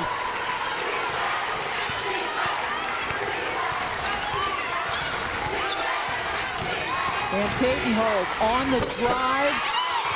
Just not enough on it. Walker tried to keep it in bounds, but it goes to Dayton. She's shaken up a little bit. Layler has been very good in that mid-range game. Watch the steal. She just rips it right out of Walker's hands, and then she's on the floater here, runs right behind Sant, who clears a little space for her to get that mid-range jumper off. Layler is getting a break. An electrical engineering major, like every starter for Dayton, made the dean's list. Wow. Her brother's an electrical engineer, too. And Tatenhove stepped on the baseline. Good help by McKay, who showed from the weak side.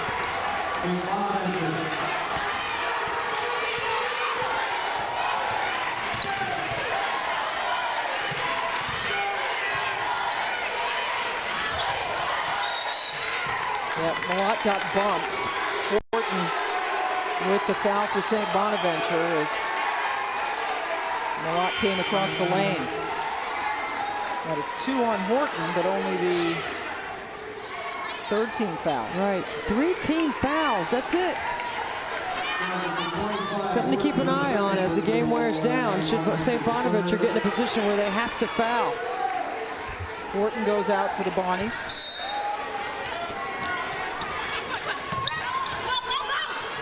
Ratterman.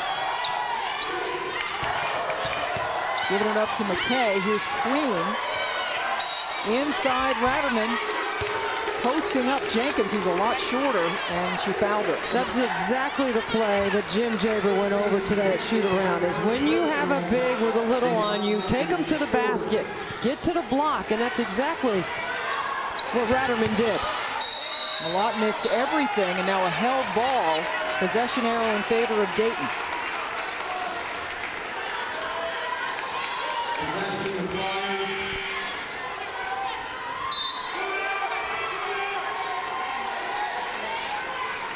Chelsea Boker coming back in for Doris Ortega, who gets a well-deserved round of applause for her 16-point effort.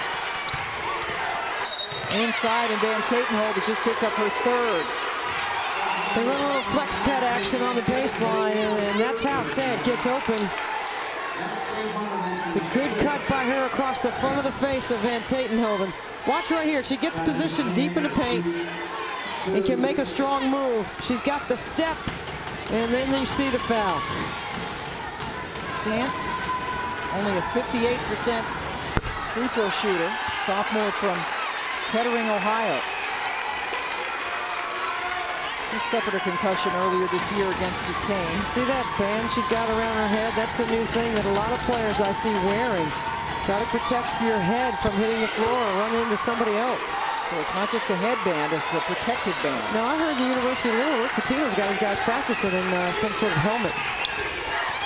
It's been such a physical game, and as we say that, well, one of the Bonnies going through there, Elena Walker, got bumped. Don't be surprised to see it not become part of standard practice gear eventually down the road. It looks fashionable enough.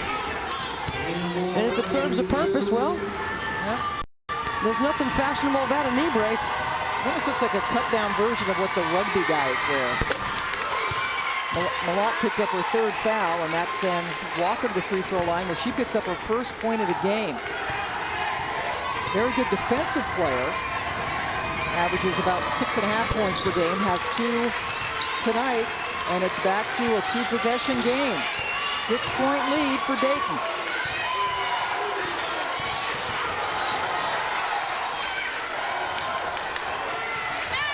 This is a big lineup on the floor for Dayton. Got 3 post players. But it's one of the little guys, McKay, that goes in there and puts it off the glass. 5 for Sam.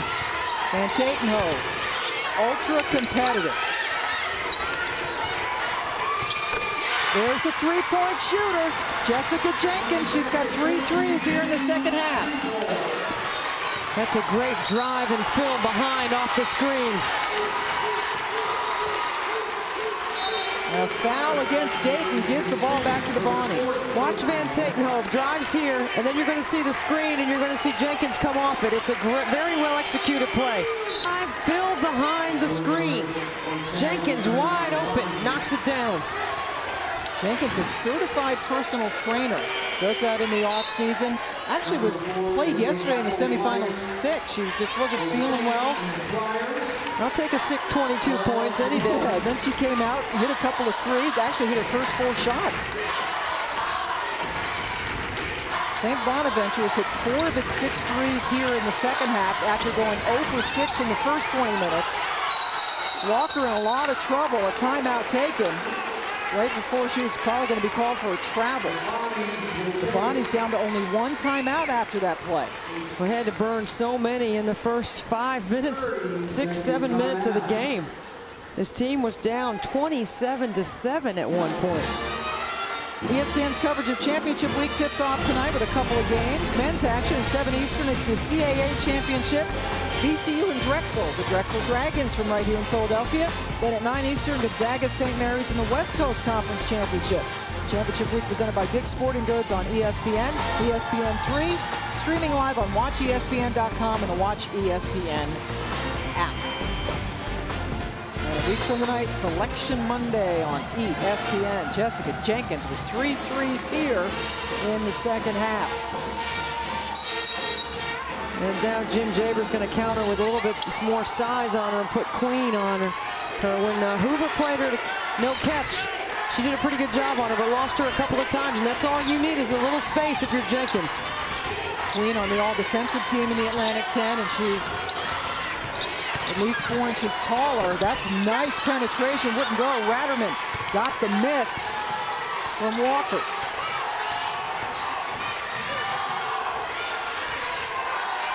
Inside, 4 minutes to go in the Atlantic 10 championship game. Left open for the 3. That would have been huge for Applewhite. I don't believe that's the right shot at the right time. Applewhite, not known as a three-point shooter, has only made 7 on the year. Ortega has a double-double, 16 points and 11 rebounds. Applewhite, perhaps knowing that wasn't the best shot in the world, has picked up her 3rd foul. Let's take a timeout.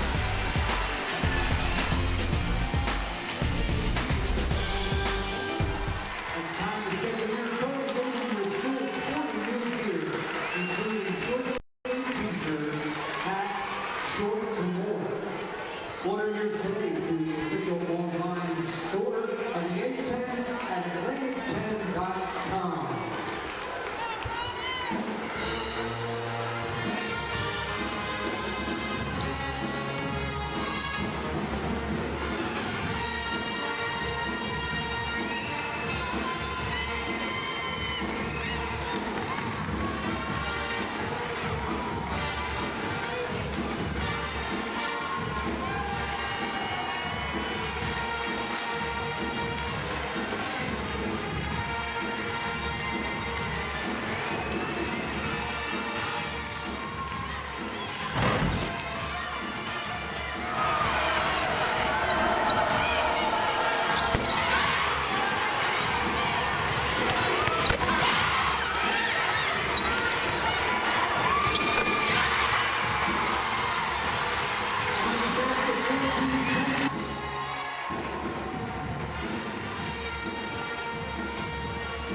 Thank you, Cindy. St. Bonaventure trailed by as many as 22 points in this game, but Jessica Jenkins has gotten them back into it. Well, back-to-back seasons, she's had 100 or more three-point makes, and this is how she gets them off in this game in the second half. This one she creates on her own. Drives rattling back, sticks the triple. This 3 is in transition. Good setup by Dixon. This 3 off their quarter-court offense. So you can see how valuable Jenkins is when she gets free outside the arc. Scoreless in the first half, 0 for 6 from the floor as Ortega hits another shot. This half, 3 for 4 field goals, all of them threes. This team was down 27-5. They have never led in this game, and now it's a one-possession ball game. They've taken the pressure off their defense because they've been able to score more in the second half at St. Bonaventure. Now they're going to need their D to get a stop. 3-point shot off. And here come the Bonnies. See how quickly Queen gets on Jenkins? As soon as she crosses midcourt, you've got to be on number 14. Best defensive player for Dayton on the best outside shooter for St. Bonaventure. And Tatenhope sets the screen, then rolls. They couldn't get the ball to her. Now they do. Van Tatenhope, 1-point game.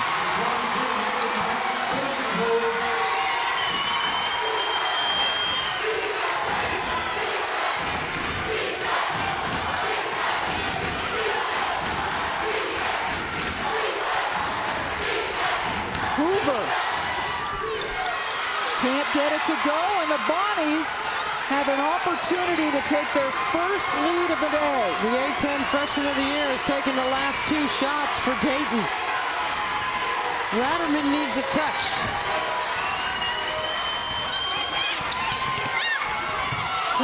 with the blocked shot. 12 seconds left on the shot clock as Dixon hit the deck. Ortega will throw it in. Look for Ortega to get it right back. And a foul call. I think they're going to get clean for a hold. That is 3 on Ellie. Jim Crowley told us before the game he's got 2 players nobody offered a Division I scholarship to. Jessica Jenkins is one senior and Megan Van Tatenhove is the other. He said no one offered them a scholarship, and what a storybook year they've had. And now they've got the lead.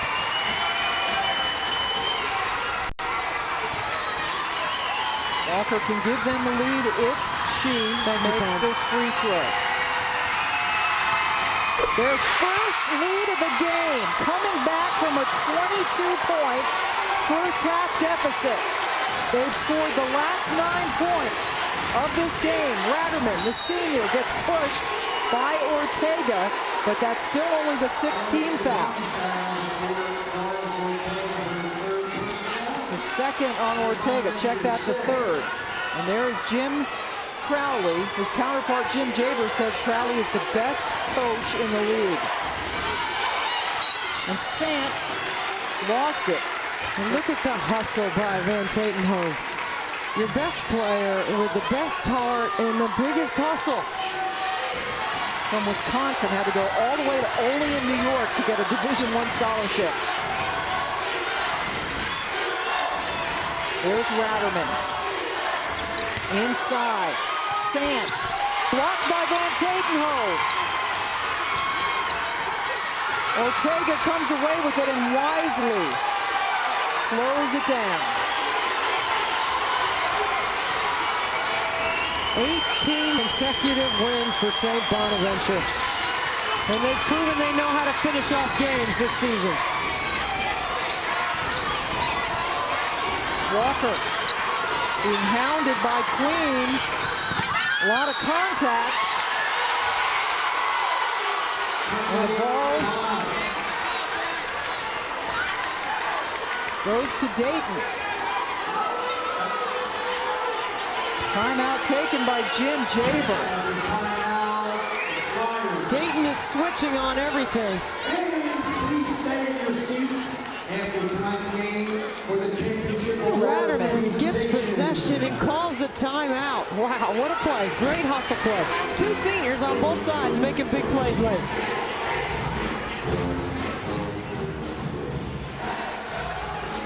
Got more basketball coming your way. Championship week presented by Dick's Sporting Goods continues as Fairfield takes on Loyola of Maryland in the final of the men's MAC tournament, the Metro Atlantic Athletic Conference. Loyola Greyhounds, right? Yep. Up in Baltimore. So stay tuned. What an improbable game this has been. It's a great little flat screen for Layler, and a foul on this jump shooter. No! You don't foul the jump shooter there, Pam. They just did. 2 shots coming up for Layla. I like the play call by Jim Jaber because he gives the quickest player on the floor a chance to play in the sprint screening action, and she's already proven going right she can hit that pull-up jump shot. Layla is the best free throw shooter on this team, 87%. They're tied. Dayton has hit just 9 of its last 39 shots from the floor, but they lead.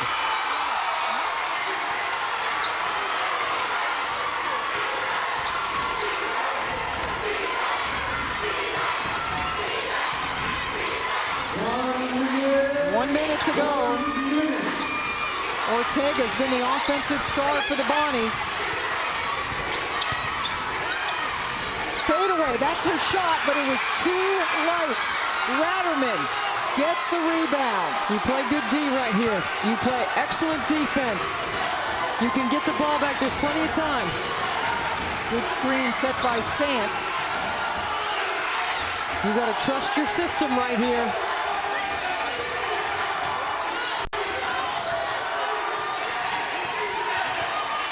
Shot clock at 5.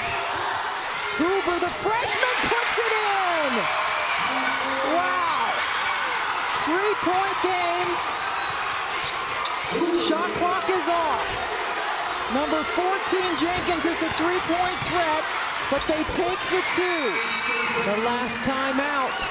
CC Dixon makes it a 1-point game with 11.4 seconds left to go.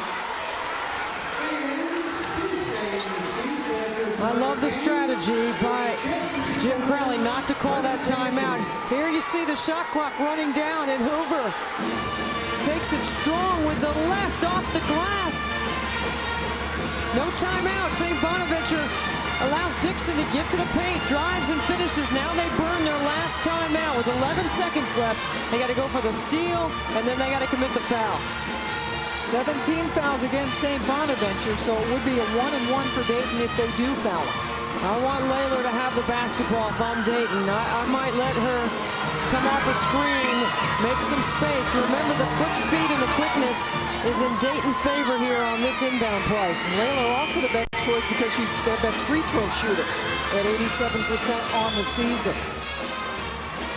2 for 2 in this game from the line. But you go with a possession arrow for St. Bonaventure. You go hard for this time to tie it up. Maybe you can get the jump ball. If you're just joining us, Dayton led this game 27-5, led by 10 at the half. St. Bonaventure came back to have a very brief lead, and now Dayton is up 1 with the ball. And yes, when they played earlier in the regular season, they were down 15 in the first half. The Bonnies came back to win. Queen throws it in. Tries to throw it in. They just get it in. See, they almost got the jump ball.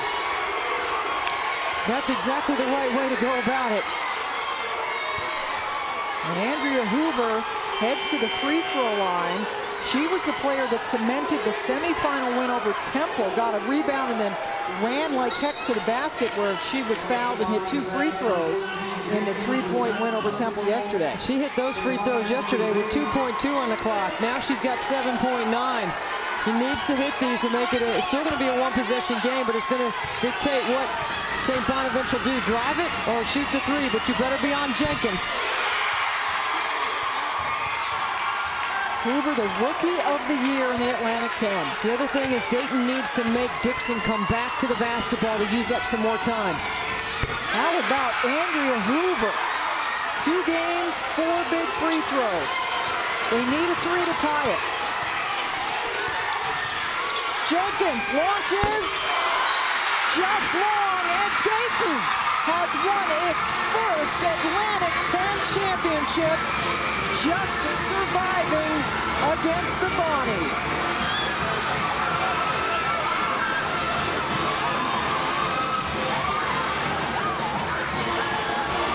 Hoover got a great look. It looked good off her hands, but it was just a bit too long.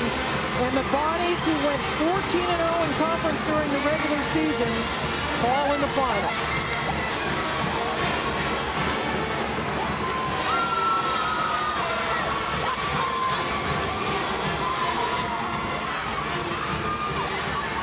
Dayton made it to the final of this tournament for the first time in their history last year. Heartbreaking loss to Xavier. Yeah, they were up 22 in this. Lost the lead and still somehow found a way to win. What an incredible job by Dayton to hang on, and what a great job by Crowley to get his team back in it for St. Bonaventure. But Jim Jaber and Justine Radaman told us before the game this morning in shoot-around, they knew what it felt like to go in that locker room last year, being so close, and they wanted to make sure they finished it off. And with 4 significant seniors in the starting lineup, including their leader, Justine Radaman, Jim Jaber gets his first A-10 championship. And it was a significant freshman, Andrea Hoover, who for the 2nd straight day helped to put the ball game away with key free throws and also had a nice move underneath. This Hoover right here comes off the screen and turns the corner on Van Tatenhove. Does a nice job of finishing off the glass with the left. It's an important play right there because that was a decisive play. And then she made free throws. So Jim Jaber gets his first Atlantic 10 championship, as do the Dayton Flyers, despite a double-double, a great effort. Doris Ortega for St. Bonaventure. Ratterman, the senior, leading Dayton with 13 points. Once again, our final score, Dayton wins at 56-53. Coming up next, championship week continues with the men's MAC title game, Fairfield taking on Loyola of Maryland. This has been a presentation of ESPN, the worldwide leader in sports. For Deb Antonelli and our entire crew, I'm Pam Ward. We say so long from Philly. Let's go back to Cindy Brunson.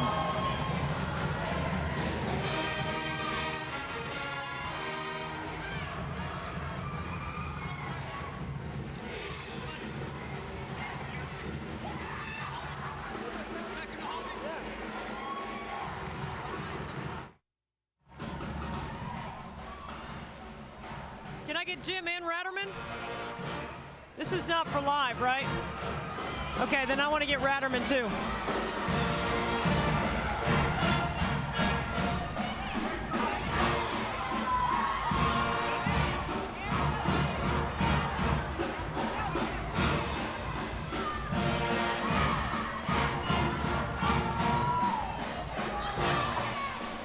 Okay, I got Coach.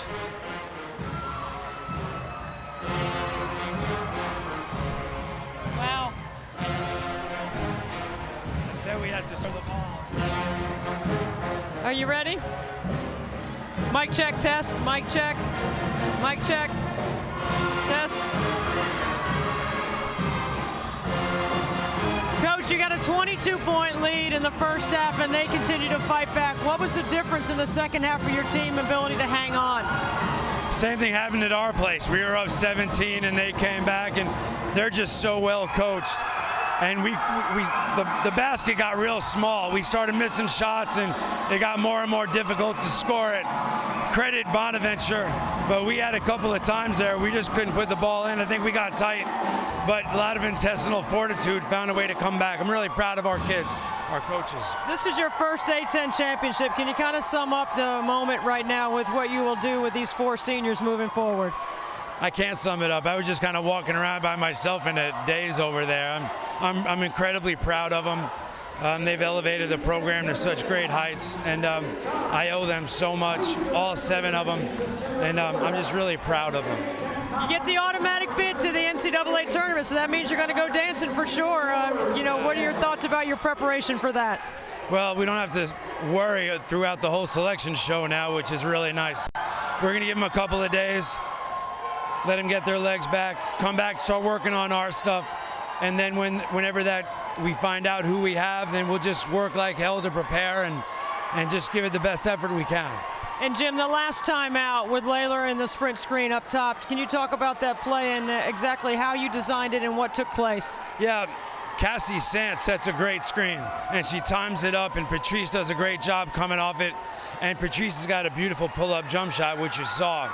So I really felt we needed something simple to get loose, and they just defended our basic offense so well, and we were struggling. So we gave her the opportunity to just kind of create on her own, and she delivered. Thank you, Coach. Thank you.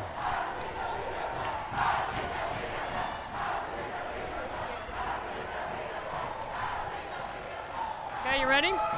Right here? Okay, Justine, you told us before the game you remember the feeling of being in the locker room, the close loss. Now you've had a close win. Can you sum up your emotions? I can't even put it into words right now. I am so proud of my teammates and my coaches and everything that we did today. You know, we came out strong. They're a great team. I got to give them all the credit. They fought back hard and they never quit, and I'm just so proud that we put this one away. Justine, you had a 27-point lead at one point in the game, or 22-point lead at one point in the game, but it dissipated over the course of time. How did you keep your teammates together? I think that everyone, you could tell that we were feeling a little bit shaky there. And I said, you know what? This is why we play the game. We want this to be a fun game. We go out there. We know we can do things out here against this team. And I think that that's what it came down to. It came down to heart and desire and pushing through when it really mattered. Last year you went to the NCAA tournament on a torn ACL. This year you're going to be healthy, and your rehab was amazing for you to be able to come back. How are you going to feel about going into your senior campaign with your last chance in the tournament? I'm really excited. I mean, like you said, last year was a little different for me, not as excited as I wanted it to be, but this year we're ready to go. Congratulations. Thank you. will select the championship. Post-game hit. Pam's got to go to the airport. Here are St. Bonaventure seniors to accept the runner-up trophy.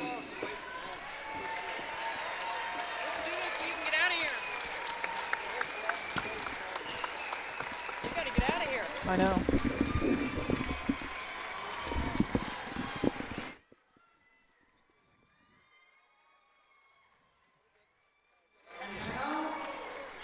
Please join me in congratulating the 2012 Atlantic 10 Conference champions, the Dayton Flyers.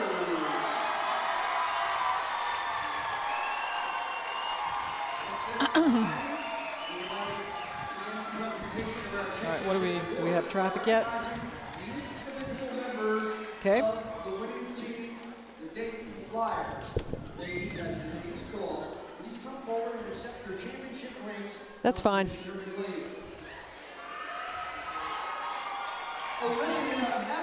Whatever, short. All right, it was a 22-point lead. 22, not 27. It was Yeah, 27 to 7. 27 to 5. You corrected yourself, so you were fine. So they're 8. Hoover. Yeah, she's fearless, little She sucker, showed huh? up at the end.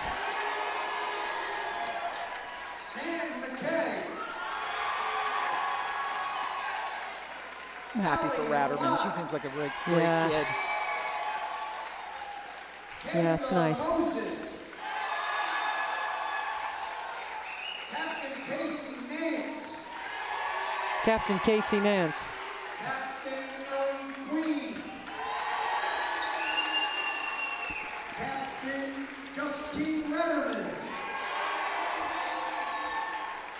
Cassie Sand. Stacy Willis. Okay. You want me to lead you anyway at the beginning? No, just talk.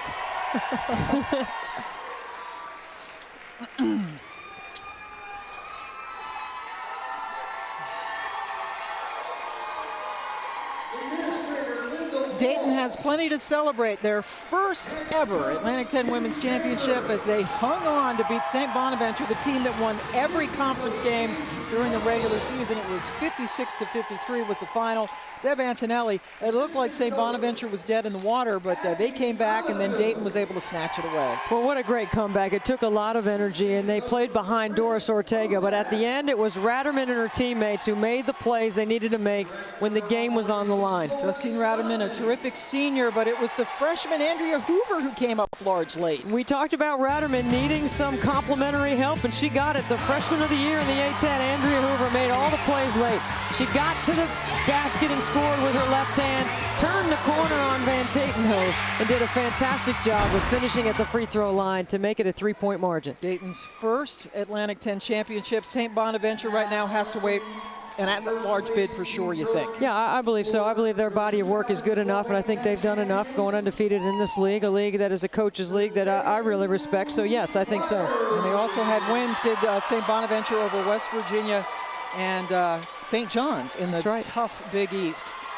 So that is it. The Atlantic 10 final is over. Dayton at one point blew a 22-point lead, but they won at 56-53. They're going to be dancing perhaps all the way back to Dayton as we say so long from Philly. The Flyers are the champs.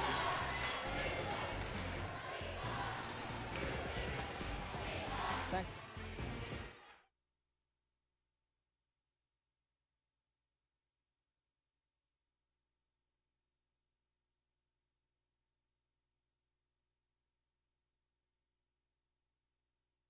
Based on their outstanding performance over the past 4 days.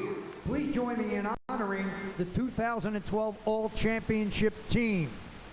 From Temple, Shea Petty. From St. Joseph's, Michelle Baker.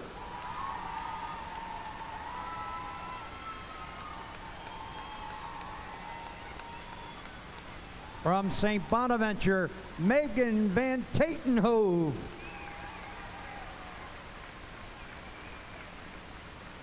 From Dayton, Patrice Laylor.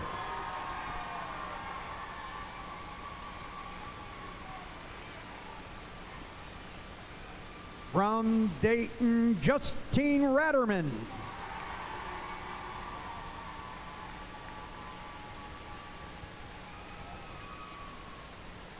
And the most outstanding performer is Justine Ratterman.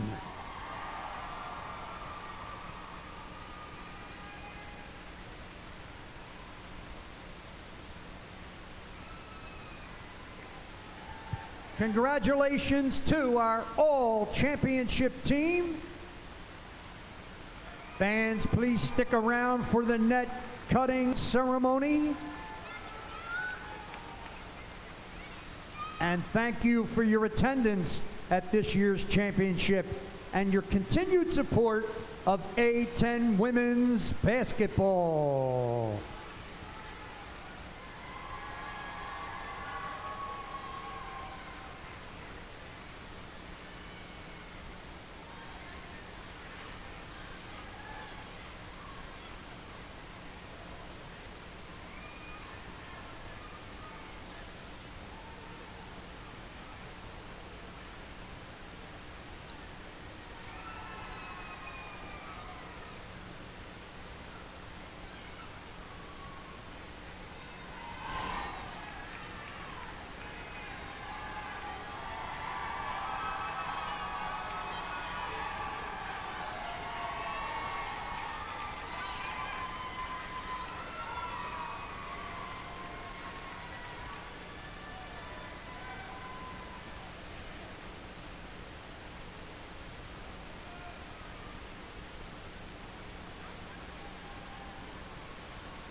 You got a 22-point lead in the first half, and they continue to fight back. What was the difference in the second half for your team ability to hang on? Same thing happened at our place. We were up 17, and they came back, and they're just so well coached. And the basket got real small. We started missing shots, and it got more and more difficult to score it. Credit Bonaventure, but we had a couple of times there we just couldn't put the ball in. I think we got tight, but a lot of intestinal fortitude, found a way to come back. I'm really proud of our kids, our coaches. This is your first A-10 championship. Can you kind of sum up the moment right now with what you will do with these four seniors moving forward? I can't sum it up. I was just kind of walking around by myself in a daze over there. I'm incredibly proud of them. They've elevated the program to such great heights, and I owe them so much, all 7 of them, and I'm just really proud of them. You get the automatic bid to the NCAA tournament, so that means you're going to go dancing for sure. What are your thoughts about your preparation for that? Well, we don't have to worry throughout the whole selection show now, which is really nice. We're going to give them a couple of days, let them get legs back, come back, start working on our stuff, and then whenever that we find out who we have, then we'll just work like hell to prepare, and and just give it the best effort we can. And Jim, the last time out with Layla in the sprint screen up top, can you talk about that play and exactly how you designed it and what took place? Yeah, Cassie Sant sets a great screen, and she times it up, and Patrice does a great job coming off it, and Patrice has got a beautiful pull-up jump shot, which you saw. So I really felt we needed something simple to get loose, and they just defended our basic offense so well, and we were struggling. So we gave her the opportunity to just kind of create on her own, and she delivered. Thank you, Coach. Thank you.